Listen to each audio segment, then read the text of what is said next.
কেবল পুরুষই নয়, ছিনতাইয়ের জগতে এবার সক্রিয় হয়ে উঠেছে নারীরাও। পুলিশের সাম্প্রতিক অভিযানে উঠে এসেছে এমনই এক উদ্বেগজনক নতুন চিত্র। তরুণী থেকে শুরু করে মধ্যবয়সী নারী সংঘবদ্ধভাবে করছেন ছিনতাই। তাদের কৌশলও ভিন্ন।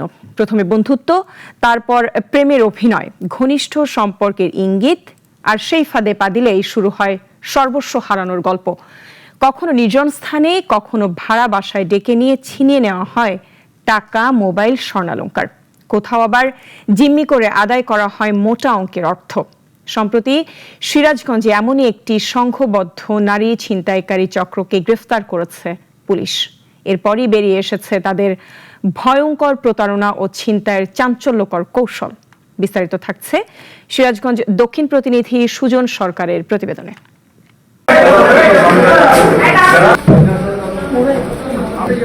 ইতিমধ্যে জেনেছেন যে আমরা গতকাল সন্ধ্যার সময় গোপন সংবাদের ভিত্তিতে জানতে পারি যে সলঙ্গা থানাধীন পাঁচলিয়া বাজার এলাকায় একটা বাড়িতে কিছু সংঘবদ্ধ নারী ছিনতাইকারী, বিশেষ করে তাদের বাড়ি ব্রাহ্মণবাড়িয়া নাসিরনগর এলাকায়, তারা এখানে এক রাত অবস্থান করতেছে এবং তারা বাংলাদেশের বিভিন্ন প্রান্তে যা এই সংঘবদ্ধভাবে ছিনতাই করে। এই ছিনতাইকারী চক্রের একটা সদস্য, এখানে একজন সদস্য, যার টোটাল 11 জন সদস্য এখানে অবস্থান করছে। এই সংবাদের ভিত্তিতে আমি তাৎক্ষণিক অবস্থা পরশু সেখানে গিয়ে তাদেরকে অ্যারেস্ট করে থানায় নিয়ে এসে তাদের সাথে জিজ্ঞাসাবাদ করছি।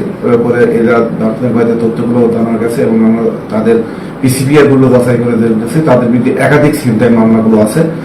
এরা বাংলাদেশের বিভিন্ন এলাকায় গিয়ে অস্থায়ীভাবে একদিন দুই দিন অবস্থান করে সংঘবদ্ধভাবে চুরি ছিনতাই করে তারা এভাবে পালিয়ে যায়। আমরা তাদেরকে গ্রেপ্তার করছি, তাদের বিরুদ্ধে আইনগত ব্যবস্থা গ্রহণ করে এখন বর্তমানে তাদেরকে আদালতে প্রেরণ করা হয়েছে।